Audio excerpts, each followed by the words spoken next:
안녕하세요. 저는 아내와 딸 하나를 두고 있는 40대 가장입니다. 작은 회사에 다니고 있고 출퇴근길에 사연을 듣고 있어요. 매일같이 지하철을 타는데 지상으로 전철이 올라가면 하늘을 보게 됩니다. 비행기 날아가는 게 보고 싶어서요. 어린아이 같다고요? 사실 어려서 제 꿈은 비행기 기장이었습니다. 그땐 해외여행이 흔치 않았기 때문에 비행기 한번 타보는 게 소원이었죠. 그런데 중학교 때 친구 한 명이 가족 여행을 간다면서 비행기를 탄다고 하더라고요. 많이 부러웠습니다. 그 집은 동네에서도 알아주는 화목한 집이었거든요. 막연하게 나중에 결혼하면 가족끼리 꼭 해외여행을 가야겠다 생각했죠. 그게 행복의 상징인 것 같아서요.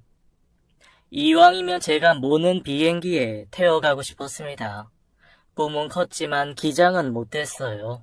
그렇지만 가정은 꾸릴 수 있었습니다. 그리고 알게 됐어요. 인생을 살다 보면 상상도 못할 일이 일어나기도 한다는 것을요. 가족이 하루아침에 사라진다는 거 상상해 보신 적 있으신가요? 제게 그런 일이 닥칠이라고는 생각도 못했습니다. 그것도 행복하게 신혼생활을 하던 중에요. 전 아내와 3년 연애를 하고 결혼했습니다. 아내는 허니문 베이비로 생긴 아이를 출산한 뒤였고요. 쑥쑥 크는 딸을 데리고 아내가 갑자기 사라져 버렸습니다. 여보, 나왔어. 지아야, 아빠 왔다. 이 사람이 어디 갔나? 왜 대답이 없지? 출근할 땐 불명 아내, 딸의 배웅을 받았는데 퇴근 후엔 아무도 없었어요. 핸드폰도 두고 갔더라고요. 부엌엔 요리하던 흔적도 그대로였어요. 저녁을 하다 나간 것 같더라고요. 전 같은 아파트 단지에 사는 부모님께 전화를 드려봤어요. 아내는 거기 말고는 갈 데가 없었거든요. 부모, 친척 아무도 없이 고아로 자란 와이프는 저희 부모님 집을 자주 가곤 했습니다. 새아가가 집에 없다고? 잠깐 마트에 나간 거 아니야? 휴대폰은 집에 있는데 기저귀 가방이랑 지갑은 챙겼어요. 이 사람 어디 간다는 말 없었어요? 없었어. 오늘 넣으면 끓여준다고 꾸게 사간다고 하더만. 저녁 시간에 어딜 나가는 애가 아닌데 이상하긴 하구나. 어쩐지 기분이 이상했습니다. 아내는 저녁에 아기를 데리고 나간 적이 없었어요. 일찍 재워야 한다고요. 저한테 말도 없이 외출할 사람도 아니었습니다. 싱크대 위엔 저녁을 하다만 흔적이 있었어요. 도마 위에는 파, 무가 있었고 꽃게도 손질해 놓았더라고요. 이상하게 심장이 뛰고 손이 떨렸습니다. 전 무작정 밖으로 나가 아내와 딸을 찾아다녔어요. 믿기 어려웠지만 그날 밤 아내는 돌아오지 않았습니다. 이틀, 일주일이 지나도 소식조차 없었어요. 시간은 속타는 제 마음도 모르고 빠르게 흘러갔습니다. 부모님도 크게 놀라셨어요. 경찰에서 뭐라더냐? 단순 가출 아니냐고 실종 접수도 안 해주려고 해요. 부부싸움 했냐 안 했냐 그것만 몇 번을 물어보는지 몰라요. 이거 보통 일이 아니다. 새아가가 부모가 있기를 해, 친척이 있기를 해. 친구는 있을 거 아냐? 연락해봤어? 핸드폰에 저장된 번호로는 다 해봤어요. 근데 다 모른대요. 아이고, 이게 무슨 일이라니. 우리 시아 데리고 얘가 어딜 간 거야, 글쎄. 전 하루 아침에 사라진 아내와 딸을 찾아 미친 듯이 헤매고 다녔습니다. 낮에는 정신없이 아내를 찾으러 다니다가 늦은 밤이 돼서야 파김치가 돼서 빈집으로 돌아왔죠. 벽에 기대 앉아 소주를 마시고 있으면 지난 시간들이 주마등처럼 스쳤습니다. 결혼할 때 사실 저희 집에선 아내를 반대했어요. 이유는 아내가 양친 부모 없는 고아라서요. 성철아, 아무리 결혼이 늦어도 그렇지. 너무 눈을 낮춘 거 아니니? 조건 좋은 처자들을 바라는 거 아니다. 그냥 양친부모 살아계신 짝도 많을 텐데 꼭 그 아가씨랑 해야겠어? 어머니, 저희 3년이나 사귀었어요. 저 원래 결혼 생각 없었던 거 아시잖아요. 미숙이 아니면 누구하고도 결혼하고 싶지 않아요. 정말 착하고 좋은 애니까 한번 만나보고 말씀하세요. 네가 정 그렇다면 보기는 한다마는 엄마는 썩 내키지가 않는구나. 미숙이가 원해서 고아가 된 것도 아니잖아요. 마음 좀 열어주세요, 어머니. 분명 마음에 드실 거예요. 여보, 우리 상철이 믿고 한번 만나봅시다. 이 녀석이 3년이나 만난 아가씨잖아. 괜히 시간만 보내는 건 아닐 거야. 아들 믿고 나가보자고. 에휴, 장인 장모도 없는 자리를 왜 하필 골라서는 너 나중에 후회할지도 몰라. 뭘 그런 걸 따져요, 어머니. 그리고 제가 후회를 왜 해요? 미숙이 아니면 저 총각 귀신 될지도 모른다니까요. 엄마 앞에서 별말을 다 한다. 그 뒤로 어머니는 만남을 내켜 하지 않으셨지만 그래도 어렵게 미숙이를 인사시킬 수 있었어요. 부모님은 썩 좋진 않아도 제가 좋아하니 어쩔 수 없이 허락한다는 분위기였죠. 그래도 결혼하고 둘이 잘 사는 모습 보여드리니까 안심하시더라고요. 무엇보다 아내의 심성이 정말 고왔거든요. 어머니와 같이 목욕탕도 가고 시장도 가고 딸 없이 외동 아들만 있던 어머니한테 아내는 참 잘했습니다. 행복하게 사니 아이도 자연스럽게 들어섰고요. 그런데 딸을 낳은 지 1년 만에 이런 날벼락 같은 일이 벌어진 거였습니다. 어디서도 아내와 딸을 찾을 수 없으니 저는 돌아버릴 것 같았어요. 함께 밥을 먹던 식탁, 잠을 자던 침대를 보면 정말 미칠 것 같았습니다. 하루는 어릴 적 친구에게 연락을 했어요. 이 일 저 일 하다 다 말아먹고 결국 흥신소를 차린 친구인데 제 얘기를 듣더니 대범해 이러더라고요. 야, 포기해. 이런 경우 바람나 도망간 경우가 90% 이상이야. 뭐? 야, 너 무슨 말을 그렇게 해? 네가 우리 미숙이를 얼마나 안다고 대번에 바람이 났대. 내가 이런 경우 한두 번 봤냐? 결국엔 남자가 있더라고. 딸도 데리고 갔다면. 야, 친자 확인은 해봤어? 이 자식이? 너 터진 입이라고 아무 말이나 짓거리면 되는 줄 알아? 에휴, 너도 텄다 텄어. 야, 너처럼 아니라고 길길이 날뛰던 인간들 나중에 다 고개 푹 숙이고 꺼이꺼이 울더라. 너도 와이프 100% 믿고 있냐? 뒤통수 세게 맞으려고? 이 자식이? 야, 내가 너한테 다시는 연락하나 봐라. 다시는 너 볼 일 없을 거다. 알겠냐? 야, 난 널 생각해서 너 그 입 안 다물어 이 자식아? 너 지금 나 쳤냐?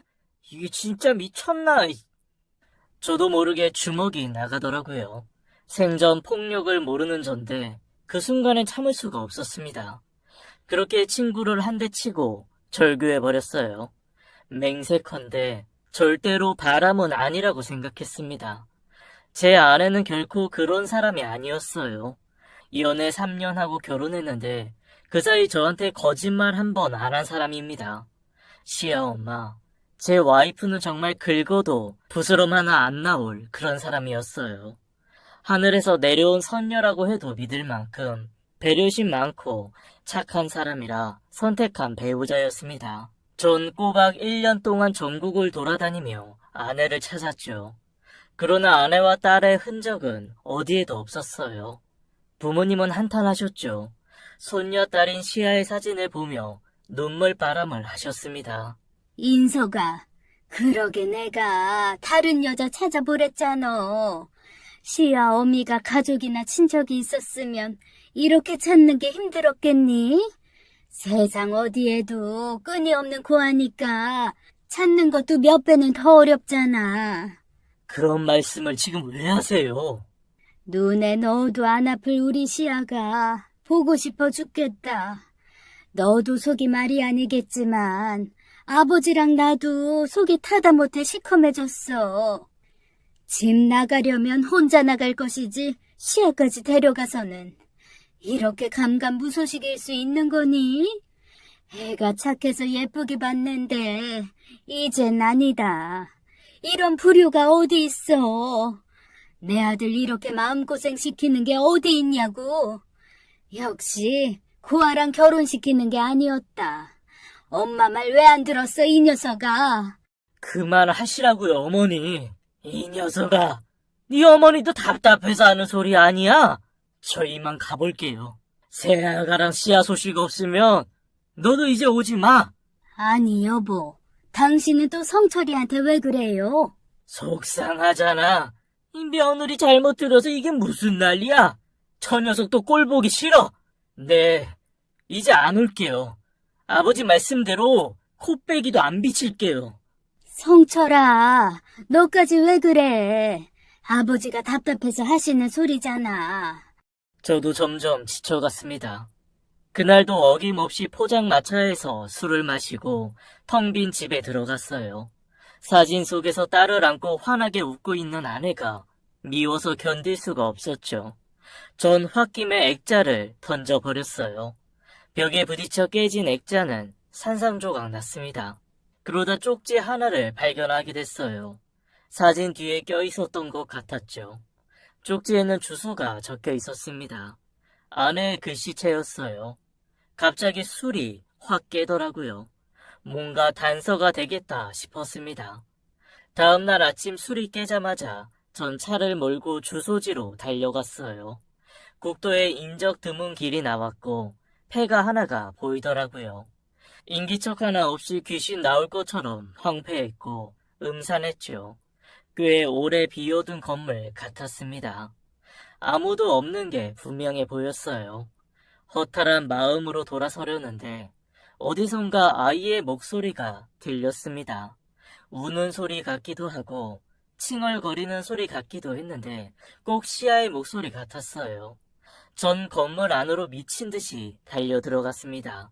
그리고 거짓말처럼 그곳에서 1년 동안 찾아 헤매던 아내와 딸을 발견할 수 있었어요. 대낮에도 어두운 방 한켠에 거지 몰골의 아내와 딸이 누워있더라고요. 여보, 여기서 뭐 하는 거야? 시아야! 절 보고 놀란 딸이 울기 시작했습니다. 아내는 저를 보더니 눈이 휘둥그레졌어요. 그러더니 벌벌 떨며 딸을 안고 구석으로 기어가는 거였습니다. 아무래도 악몽 같아서 전 눈을 비비고 다시 그 둘을 보았어요. 정말 눈 뜨고는 못 볼 광경이었죠. 어린 딸 시아는 삐쩍 말라 있었어요. 아내는 노숙인 같은 행색이더라고요. 여전히 아내는 겁먹은 표정을 짓더니 시아를 품에 꼭 안았습니다. 안 돼. 시아는 안 돼. 뭐가 안 된다는 거야? 정미수, 너 나 몰라? 나 당신 남편이야. 두 눈 똑바로 뜨고 봐봐. 나 누구야? 어? 남편? 시아 아빠? 도대체 여기서 뭐 하고 있었던 거야? 당신 꼴을 좀 봐. 시아는 어떻고? 전 아내의 어깨를 막 흔들었습니다. 믿고 싶지 않은 현실이었습니다. 아내는 노숙자보다 더한 몰골로 그곳에 있었죠. 엄마 품에서 울던 시아는 지쳤는지 힘없이 잠들더라고요. 둘 다 제대로 못 먹고 지낸 티가 확 났습니다. 전 목이 메었어요. 집에 가자. 미수가, 얼른 일어나. 아니야. 안 돼.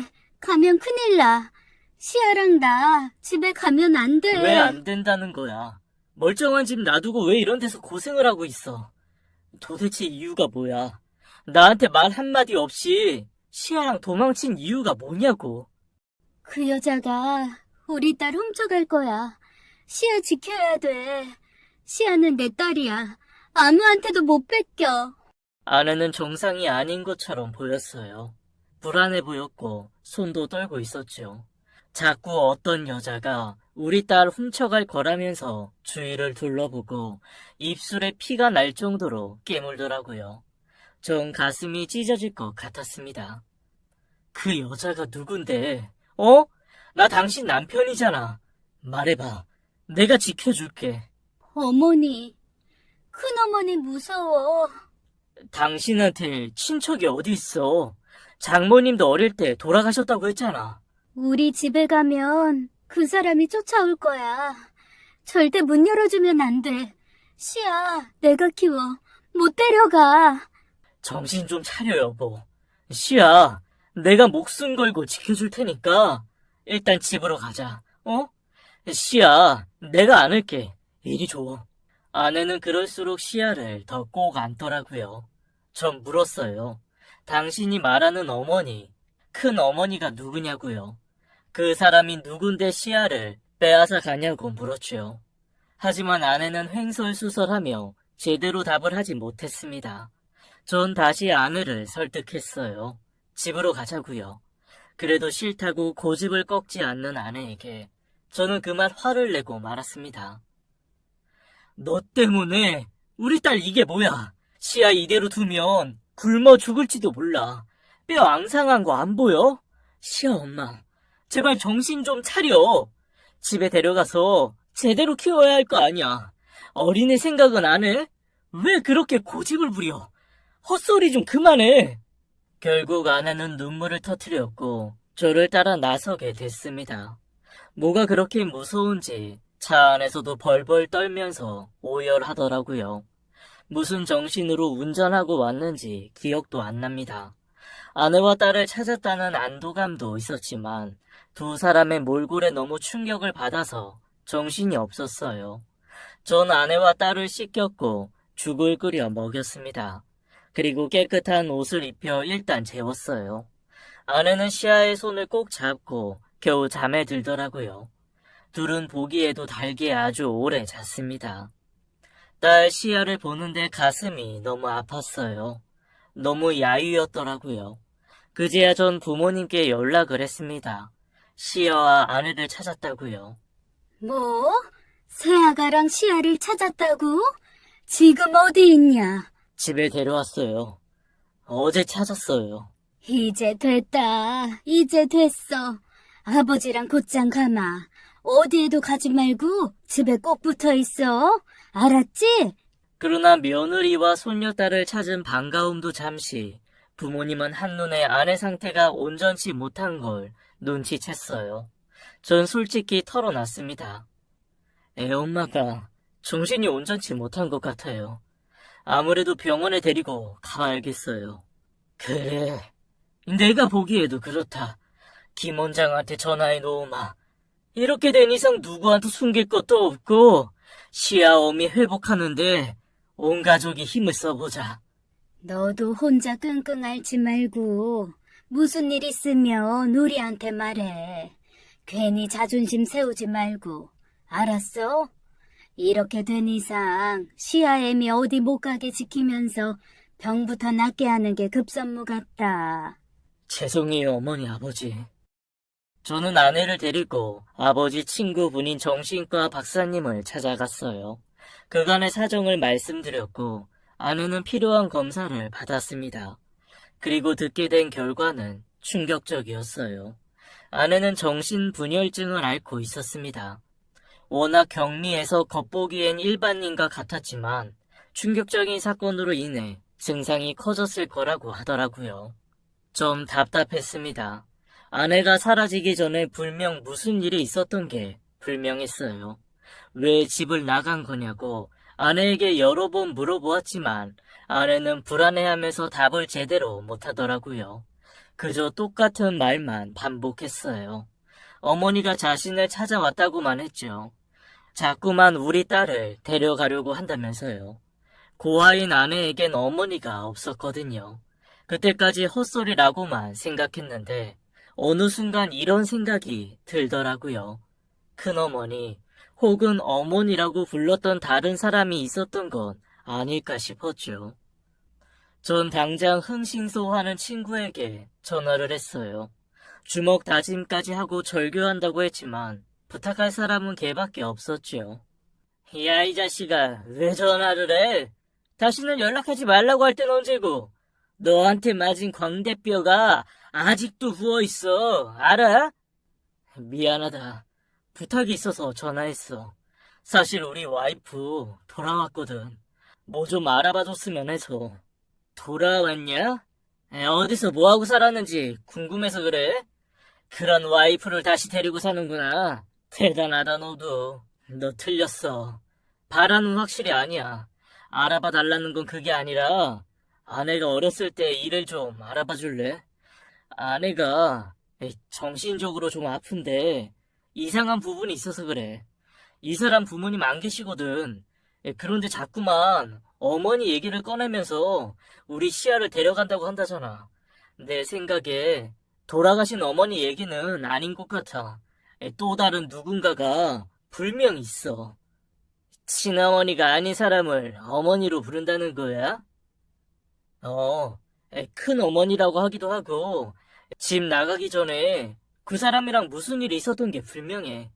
그런데 말을 안 해. 못하는 건지도 모르겠지만, 그러니까 네가 알아봐줘. 사례금은 두둑하게 줄게. 자식아 돈 안 받아. 친구 사리에 무슨. 알아보고 전화해줄게. 그래, 부탁 좀 할게. 가능한 빨리? 알았어, 임마. 딸 그렇게 보고 싶어 하더니, 이제 마음 놓이니? 살 것 같아. 와이프 아픈 것만 나으면 소원이 없겠다.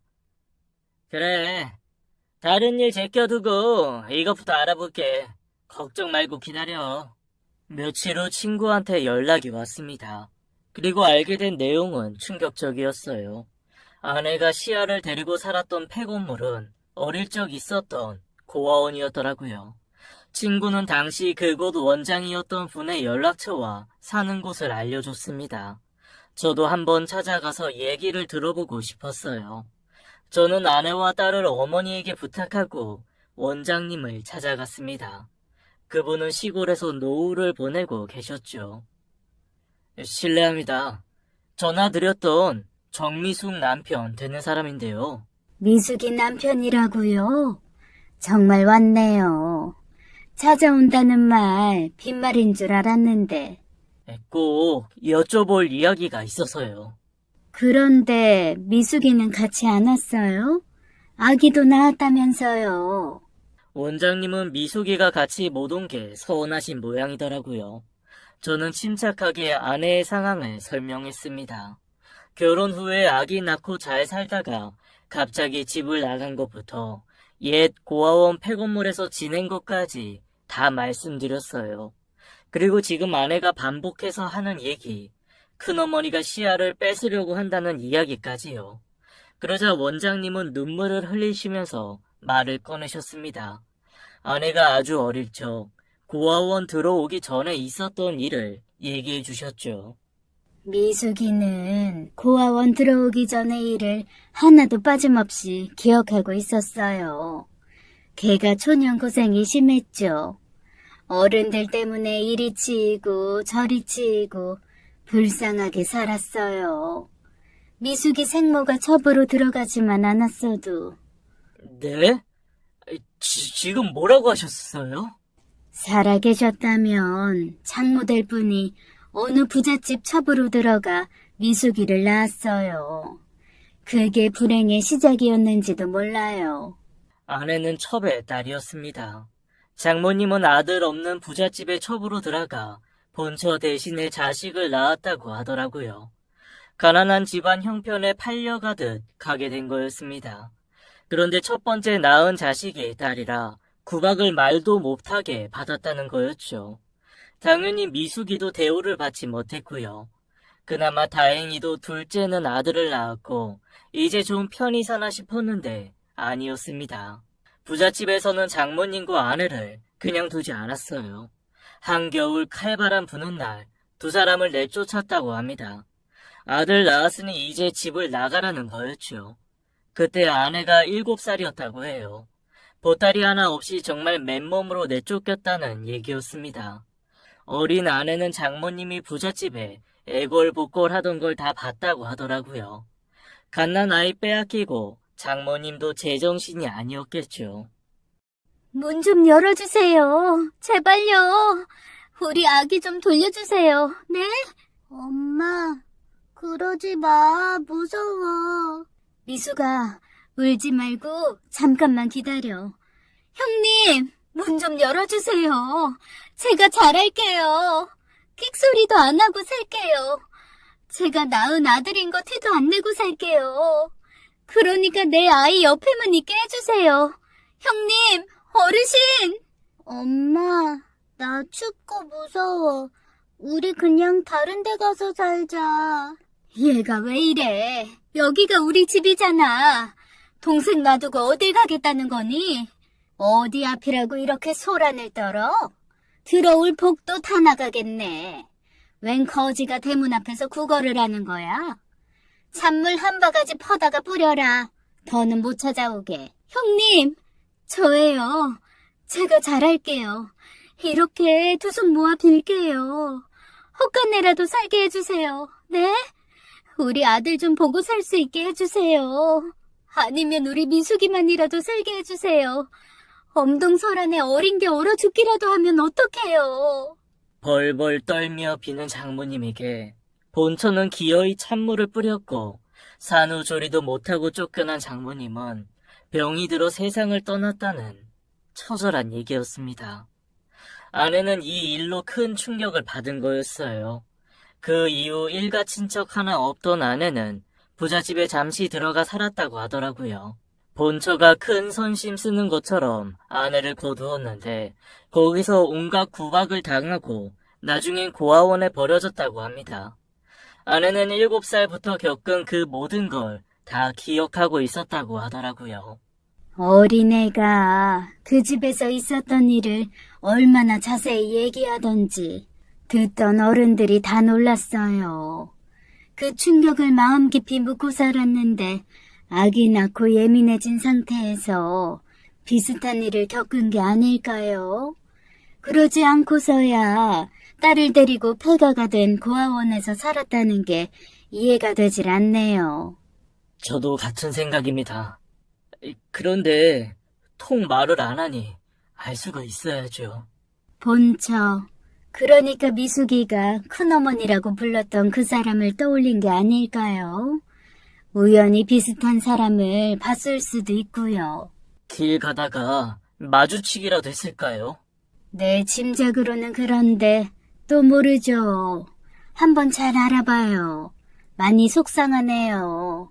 결혼해서 잘 사는 줄 알았는데 힘들겠지만 잘 좀 돌봐줘요. 예, 알겠습니다. 미숙이 편안해지면 시아랑 같이 찾아와요.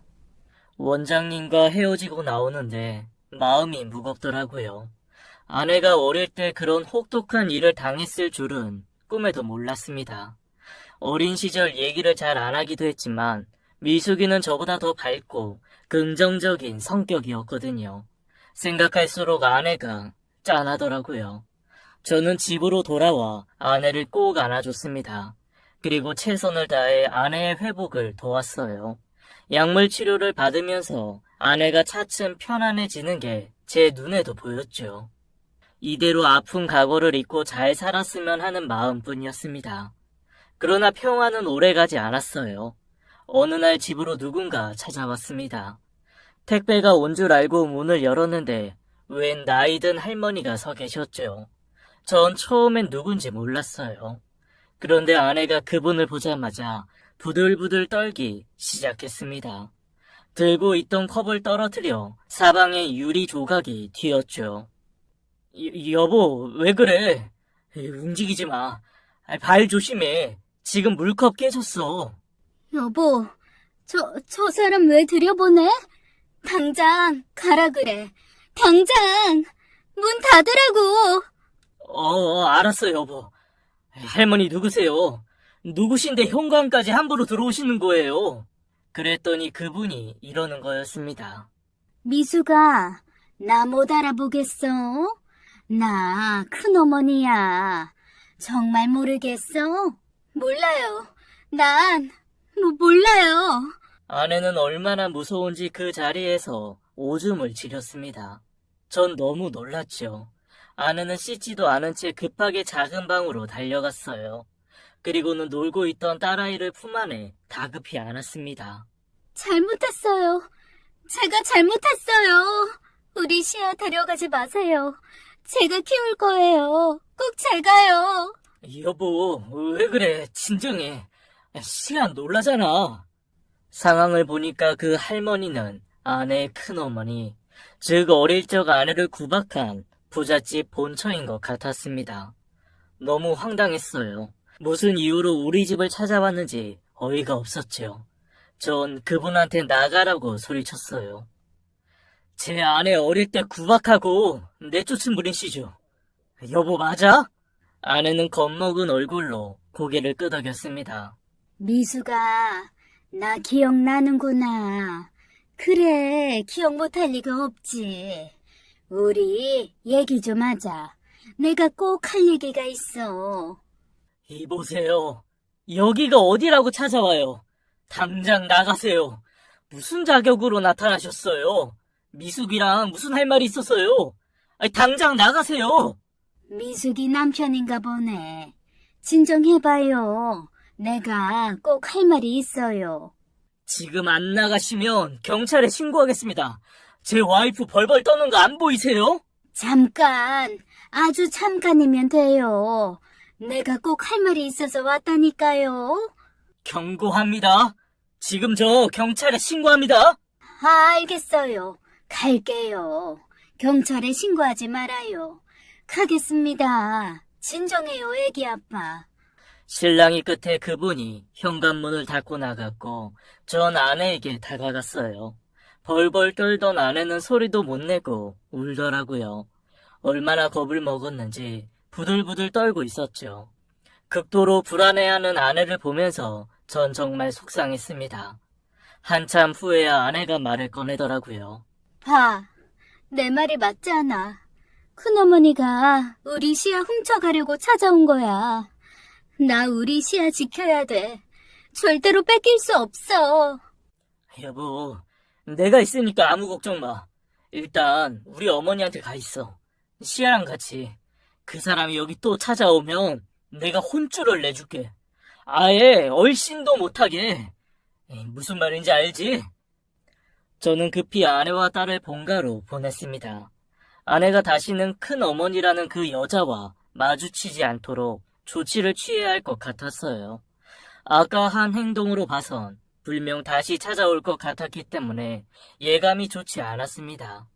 무슨 일인지는 몰라도 단판을 짓고 싶었어요. 저는 집에 남아서 그분이 또 찾아오길 기다렸습니다. 그리고 제 예상이 맞았어요. 다음 날 밤, 집 앞에서 서성이던 그분과 마주쳤고 저는 다가가 물었습니다. 도대체 왜 또 왔어요? 왜 그렇게 미숙을 괴롭히시는 거예요? 혹시 1년 전에도 미숙이 이렇게 찾아온 겁니까? 그렇게 구박하고 미숙이 가족 다 빼앗더니 이제 와 무슨 볼 일이 있다고요? 당최 이유를 모르겠네요. 내가 다 잘못했습니다. 과거 일은 다 사죄할게요. 염치가 없지만 한시가 급합니다. 아들이 지금 죽게 생겼어요. 그래서 찾아왔습니다. 아들이 죽게 생겼다니 무슨 말씀이세요? 아니 혹시 미숙이 친동생 말씀하시는 거예요? 맞아요. 그 아이가 신장이식을 받아야 하는데 기증자가 없어요. 미숙이한테 그래서 찾아온 겁니다. 애는 살려야겠어서요. 뭐라고요? 그러니까 우리 와이프 신장이 필요해서 찾아왔다 이 말입니까? 하, 기가 막혀서. 당신 지금 뭐 하는 겁니까? 괴롭히고 쫓아낼 땐 언제고. 뭐요? 안 그래도 힘들게 사는 사람 신장까지 떼어가려고 와요? 부끄럽지도 않아요?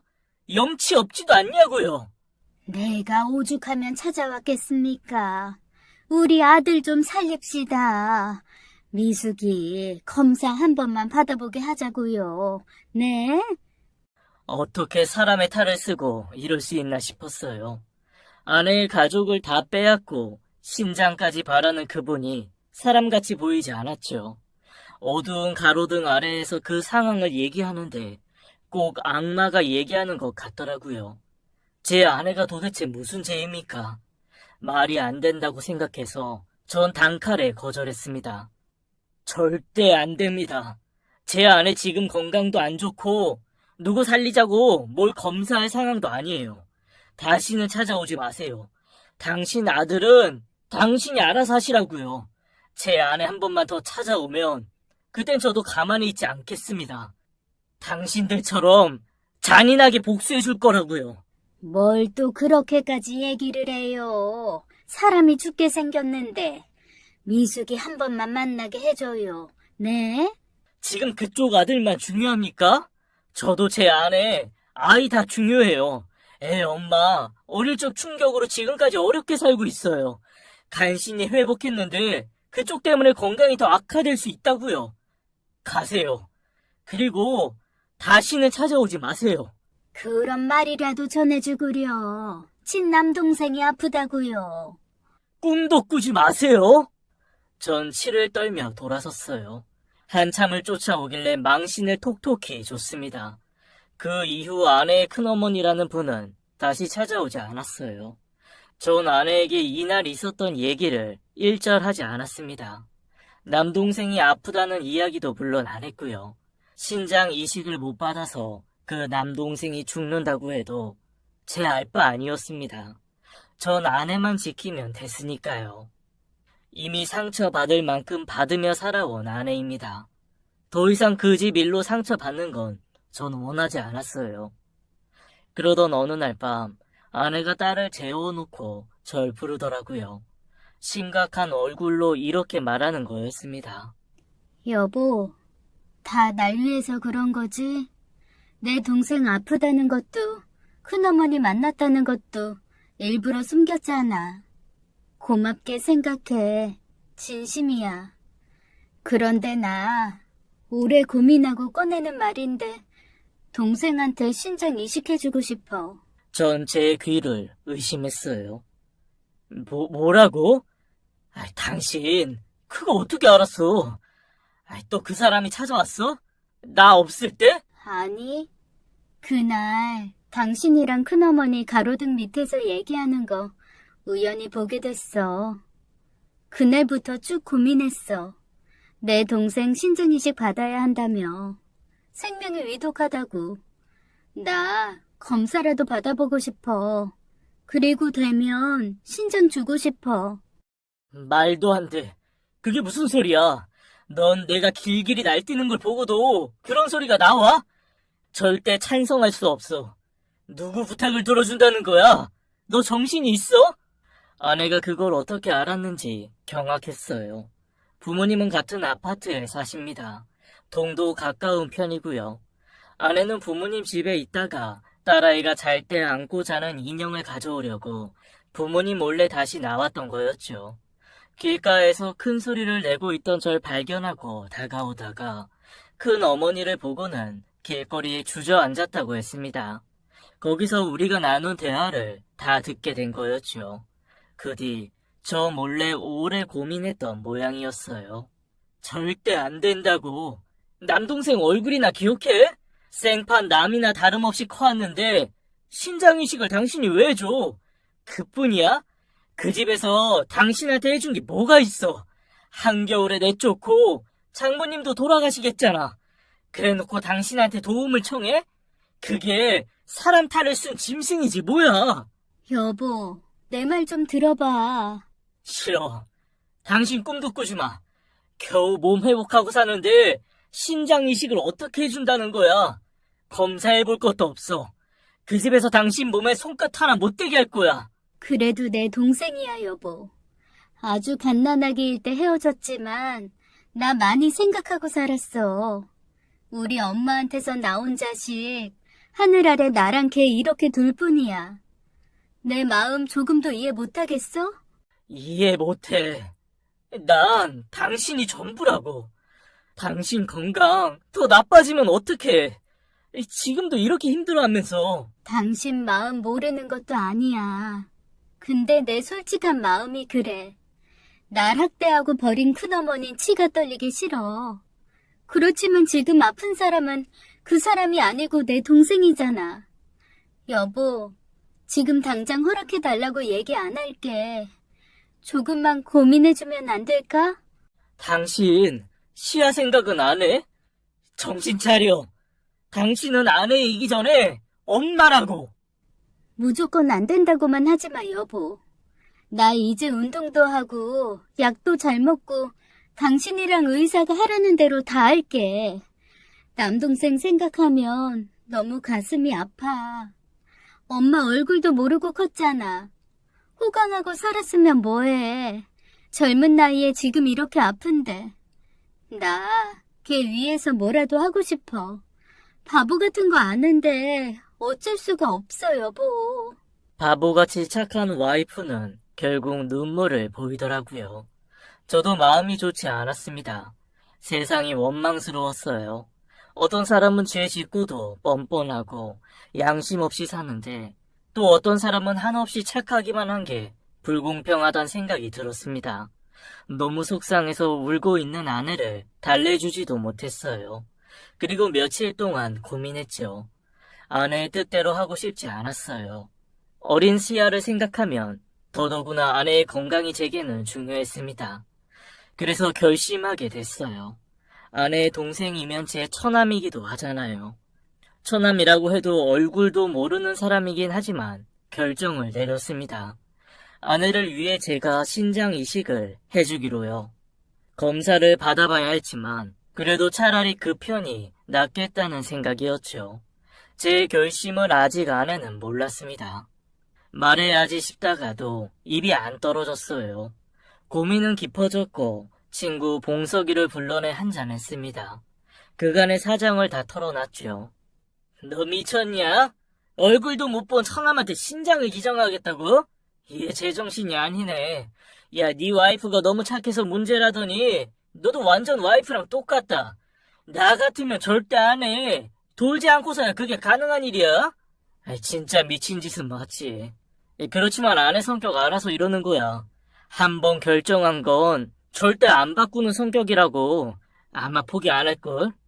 나 이렇게 해서라도 와이프 지키고 싶어. 너도 참 대단하다. 야, 참 눈물겨운 사랑이라고. 네가 결정한 거 난 반대지만 굳이 하겠다면 내가 무슨 수로 말리냐. 내가 도와줄 건 없고? 없어. 그냥 답답해서 불렀어. 이기적으로 들리겠지만 검사 결과에서 완전 삑살이 났으면 좋겠다. 다 부적합으로 나왔으면 좋겠고. 그럼 그쪽에서도 포기할 거 아니야. 뭐 그런 사람들이 다 있냐? 애초에 재수 씨한테 좀 잘하던가. 그렇게 모질게 굴었으면서 아쉬우니까 나타나는 건 너무 뻔뻔한 거 아니냐? 나도 그렇게 생각해. 그렇게 생각한다는 녀석이 뭘 이식해줘? 야, 다시 생각해보면 안 되겠냐? 바꿀 일은 없어. 마음 바뀌면 당장 나한테 연락해. 술 거하게 한 잔 살 테니까. 야, 오늘도 술 맛도 안 난다 임마. 그날 친구와 헤어지고 결심을 굳혔어요. 아내에게 제가 생각한 걸 털어놓기로요. 전 아내에게 말했습니다. 얼굴도 못 봤지만 처남은 처남이라고. 가능만 하다면 내가 신장 이식해주고 싶다고요. 당연히 아내는 펄쩍 뛰었어요. 당신이 왜 하냐고. 절대 안 된다고 놀라더라고요. 미안해서 그렇게는 안 된다는 아내를 제가 밤새도록 설득했습니다. 결국 아내는 미안하다며 오열했어요. 전 아내를 꼭 안아줬습니다. 그만큼 나에게 소중한 사람이 당신이라고. 더는 몸도 마음도 아프게 하고 싶지 않다고 말해줬어요. 제일 깊은 진심이기도 했습니다. 전 아내가 간신히 잠든 걸 보고 집을 나섰어요. 그리고 그 여자, 아내가 큰 어머니로 부르는 여자를 찾아갔죠. 신장이식 제가 하겠습니다. 검사 언제 받으면 됩니까? 뭐라고요? 미숙이가 아니고요? 미숙이는 털끝 하나 건드리지 마세요. 그냥 제가 하겠습니다. 싫다고 하시면 할 수 없고요. 큰 어머니라는 여자는 많이 놀란 것처럼 보였습니다. 당연히 해도 제 아내가 할 거라 생각한 것 같았죠. 그러나 제가 상관할 바는 아니었어요. 그런데 진행 과정에서 난관이 있었습니다. 서류상 가족도 아니고 아주 오랫동안 왕래가 없었기 때문에 적법한 방법으로는 이식이 어렵다고 하더라고요. 그러더니 그 여자는 자신이 알고 있는 비공식적인 방법으로 진행하면 된다고 했습니다. 그러면서 이상한 계약서 같은 걸 내밀더라고요. 살펴보니 신장을 반드시 주겠다는 약속을 하라는 내용이었습니다. 그 여자는 조급함을 애써 감추고 있었어요. 저마저 안 한다고 하면 어떻게 하나 초조해하는 게 눈에 보였죠. 전 이런 방식이 마땅치 않았지만 이미 결심했기에 하라는 대로 다 해줬고요. 이틀 뒤에 꼭 이 병원 앞으로 나와줘요. 건강검진 받아야 하니까요. 알겠죠? 정말 고맙네요. 이제 마음이 놓여요. 그렇게 일이 진행되는 동안 아내는 제 얼굴을 제대로 보지도 못했어요. 부모님께도 본의 아니게 거짓말을 해야 했습니다. 제가 병원에 드나드는 걸 모르게 할 작정이었어요. 그저 이 과정이 빨리 지나가기만을 바랬습니다. 그러면 다시 우리 집에 평화가 찾아올 것 같았죠. 시간은 흘러 검사 전날이 다가왔어요. 집에 있는데 친구한테 전화가 왔습니다. 흥신소 운영한다는 봉석이라는 친구한테요. 녀석은 제가 전화를 받자마자 다짜고짜 소리를 지르더라고요. 야, 절대 하지 마. 그거 신장 이식 말이야. 그 사람들 다 사기꾼이야. 거짓말쟁이라고. 내 말 안 들었다가는 너 큰일 난다. 무슨 얘기야? 왜 그래? 잘 들어. 네 처남. 진짜 처남이 아니야. 그건 또 무슨 소리야. 진짜 처남이 이미 옛날에 죽었다고. 그러니까 지금 신장이 아프다는 사람은 생판 남이라는 얘기야. 뭐? 너 뭐 잘못한 거 아니야? 야, 다른 사람도 아니고 내가 네 일을 대충 봤을 것 같아? 아주 사차시 과거를 했지. 그랬더니 네 와이프 친동생은 이미 저 세상 사람이 됐더라고. 아주 어렸을 때. 그러니까 그 큰어머니라는 양반이 자기 아들 살리려고 새빨간 거짓말 한 거라고. 너무나 충격적인 이야기에 정신이 혼미해졌습니다. 친구는 저랑 헤어진 뒤 아무래도 찜찜한 마음이 들었다고 하더라고요. 그래서 저 몰래 혼자 뒷조사를 했다는 것입니다. 그 결과 제 아내 진짜 남동생은 이미 죽은 지 오래됐고 병상 위의 청년은 큰 어머니가 낳은 친자식이라는 거였어요. 불쌍한 처남은 태어나서 2년밖에 못 살았다는 얘기였습니다.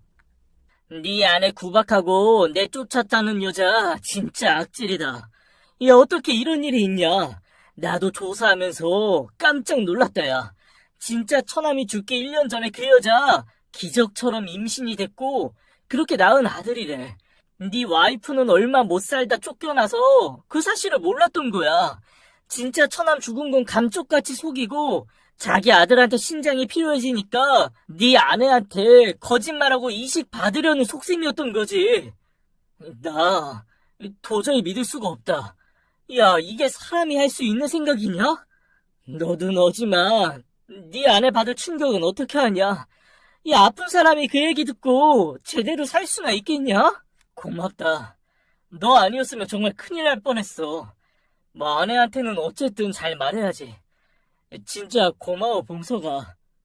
통화를 끝내고 전 한참 동안 멍하니 앉아 있었어요. 눈앞이 캄캄해졌습니다. 인간이 어디까지 악해질 수 있을지 경악스러웠어요. 무엇보다 이 얘기를 어떻게 아내한테 해야 될지 고민이 됐죠. 그래도 세상에 혈육이 있다고 생각했던 아내에게 하나 남은 희망마저 꺼져버렸다고 털어놔야 했어요. 그러나 피할 수 없는 현실이었습니다. 전 무거운 마음으로 아내에게 말을 꺼냈어요. 여보, 잘 들어. 나 내일 검사 받으러 못 가. 신장 이식 못해. 지금 신장이 아파 누워있는 사람 당신 동생 아니래. 아내는 놀라서 아무 말도 못하더라고요. 흔들리는 눈동자를 보는데 목이 메었습니다. 뭐라고? 당신 동생이 아니고 큰 어머니라는 여자가 낳은 진짜 아들이래. 여보, 그게 무슨 소리야? 그럼 내 동생은 어디 있어? 그럼 걘 건강한 거야? 어디 있어? 다른 데 살아? 안 아프다니 정말 다행이다. 어디 산대? 여보, 마음 가라앉히고 잘 들어. 당신 남동생 어릴 때 이미 하늘나라에 갔대. 이 세상에 없다고. 뭐? 당신 지금 무슨 말이야? 걔가 왜 죽어? 봉석이가 다 조사해줬어. 나도 진짜 한참 동안 안 믿겼다. 진짜 남동생은 장모님이랑 당신 쫓겨나고 2년밖에 못 살았대. 아내는 제 말을 듣고도 어리 빠져 저만 바라보더라고요. 제가 무슨 말을 한 건지 쉽게 이해하지 못하는 것 같았습니다. 그리고 곧 눈물을 흘리기 시작했어요. 남동생마저 일찍 세상을 떠났다는 현실을 그제야 받아들인 것 같았죠. 아내는 오열하기 시작했어요. 옷을 쥐어 뜯으면서 괴롭게 울더라고요. 죽은 남동생이 가여워 미칠 것 같다면서요. 그리고 자신을 이용하려 한 그 여자에 대한 원망도 토해냈습니다. 하늘이 무섭지도 않나요? 어떻게 나한테 이럴 수 있어요? 내 동생 하늘나라 간 거 속이고 내 신장 받아가려고 했어요? 아니, 내 남편 신장이라도 받아가야 속이 시원했냐고요. 여보, 미안해. 정말 미안해. 난 그것도 모르고 아무것도 모르고 바보같이 굴었어. 끝까지 그 여자한테 다 빼앗길 뻔했어. 바보 천치같이. 이렇게라도 알게 된 게 얼마나 다행이야. 진정해, 여보. 난 괜찮아. 악을 쓰던 아내는 한참 만에 진정했고 저한테 안겨 이렇게 말했어요. 하늘에서라도 동생과 친엄마가 만난 게 다행이라고요.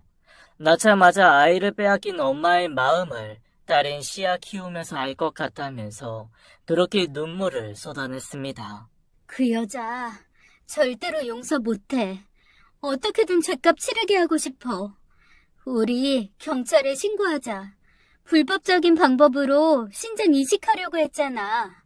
그리고 더 이상 우리한테 접근하지 못하게 할 수 있는 일 다 찾아보자. 그래, 나도 같은 생각이야. 우리 근처에는 발도 못 붙이게 아주 혼쭐을 내줘야겠어. 지난 일들을 되짚어보니 그 여자는 사람이 아니다 싶었어요. 아내가 시야와 사라진 것도 다 그 여자 때문이었습니다. 집 근처를 배회하는 걸 아내가 보고 충격을 받은 거였죠. 전 그 악마를 용서할 수 없어서 경찰에 신고했어요. 지금까지의 일들을 이야기하고 그 여자가 불법으로 제 신장을 떼어가려 시도한 정황도 다 까발렸습니다. 그리고 검사 받기로 한 날 경찰과 함께 약속 장소에 나타났어요. 저를 보고 반색하던 그 여자는 경찰들이 다가가자 사색이 되었죠. 아니, 저를 왜 잡아가신다는 거예요? 저는 여기서 사위랑 검사 받기로 했는데 아무 죄도 없는 사람을 왜 잡아가요? 그건 조사해보면 나오고요. 일단 같이 가시죠. 아니, 김서방, 이 사람들 좀 말려보게. 나를 왜 경찰서에 데려간다는 거야? 누가 김서방입니까? 내가 왜 당신 사위예요? 가서 당신이 꾸민 일 자백하세요. 그리고 미숙이한테 진심으로 사과도 하셔야 할 거예요. 그게 무슨 말인가? 병상에 누워있던 청년, 미숙이 동생 아니잖아요. 어떻게 사람이 그럴 수 있습니까? 제 진짜 처남은 이미 세상 떴다는 거 다 알고 있습니다. 오해야. 그건 정말 오해라고. 누가 그래? 친정하겐 검사라도 해보자고. 내가 장담해. 지금 신장이 필요한 애는 미숙이 친동생이 맞아. 정말 끝까지 뻔뻔하네요. 사람의 탈을 쓰고 이럴 수 없습니다. 어디까지 악해질 생각이세요? 이제 그냥 넘어가지 않습니다. 우리 미숙이 가족까지 다 뺏고 구박하고 보육원에 버리고 그것도 모자라 신장까지 달라고 해요? 짐승도 당신보다 나을 겁니다. 이보게, 내가 이렇게 싹싹 빌겠네. 경찰 아저씨, 저 아무 죄 없습니다. 저 풀어주세요. 저 지금 이럴 때가 아니라고요. 내 아들이 죽게 생겼습니다. 네? 한 번만 인정 좀 베풀어 주세요. 인정이라고 했어요. 당신 아들 소중하면 남의 자식, 남의 가정도 소중한 겁니다. 저한테 빌 필요 없고요. 용서 구한다고 해서 용서할 생각도 없습니다. 죄를 지었으면 죄값을 받고 정말 잘못한 일에 용서를 비세요. 네? 그 여잔 더는 아무 얘기 못하고 경찰의 조사를 받게 됐습니다. 저도 필요한 진술을 다 하고 미련 없이 경찰서를 나왔어요. 끝까지 아들한테 가야 한다고 아무 죄도 없다고 소리치던 그 여자의 모습이 정말 진절머리 나더라고요. 얼마 후 아내가 저한테 부탁을 했어요. 같이 그 여자를 만나러 가줄 수 있겠냐고요. 꼭 할 말이 있다고 해서 같이 만나러 갔죠. 아내는 아주 큰 용기를 낸 것 같았어요. 우리 세 식구의 삶을 지키기 위해 뭐라도 하겠다는 각오가 보였습니다. 아내는 그 여자를 대면하고 할 말을 또박또박 이어갔어요. 어떻게 나한테 그런 거짓말을 할 수 있어요? 당신 아들, 내 동생이라고 날 속이고 기어이 내 신장을 받아야 했어요? 사람이 궁지에 몰리면 뭘 못해? 뭐라고요? 제 남편이 신장 이식해준다고 했을 때 양심의 가책 같은 거 전혀 없었어요? 그러고도 당신이 사람이에요? 나 똑똑히 기억해요. 당신이 우리 엄마한테 했던 거, 나한테 했던 거. 어떻게 그런 짓을 해놓고 또 내 가족을 망치라고 할 수가 있어요? 당신 죄값 꼭 받고 이제 다시는 우리 앞에 나타나지 말아요. 알았어요? 미안하다, 미수가. 지난 일은 다 잊고 한 번만 날 용서해다오. 응? 경찰한테 내 얘기도 좀 잘해주면 안 될까? 예정을 생각해서. 응, 미수가? 무릎 꿇으라면 꿇을게. 빌라면 빌게. 하라는 거 다 할 테니까 착한 네가 날 한 번만 받아오. 나 우리 아들 꼭 지켜야 돼. 나 이제 예전의 어린 미숙이 아니에요. 염치 없는 부탁 같은 거 절대 안 들어줘요. 그리고 다시는 코빼기도 비추지 말아요. 우리 가족 한 번만 더 건드렸다간 가만히 안 있어요. 지구 끝까지라도 쫓아가서 벌 줄 거야. 이 말 하려고 왔어요. 다신 볼 일 없을 거예요. 미수가! 여보, 가자. 시간이 흘러 그 여잔 죄값을 치르게 됐습니다. 비록 미수였지만 불법적인 장기 매매를 약속한 죄로 실형을 선고받았어요. 저한테 사인하라고 강요한 계약서가 결정적 증거가 되었죠.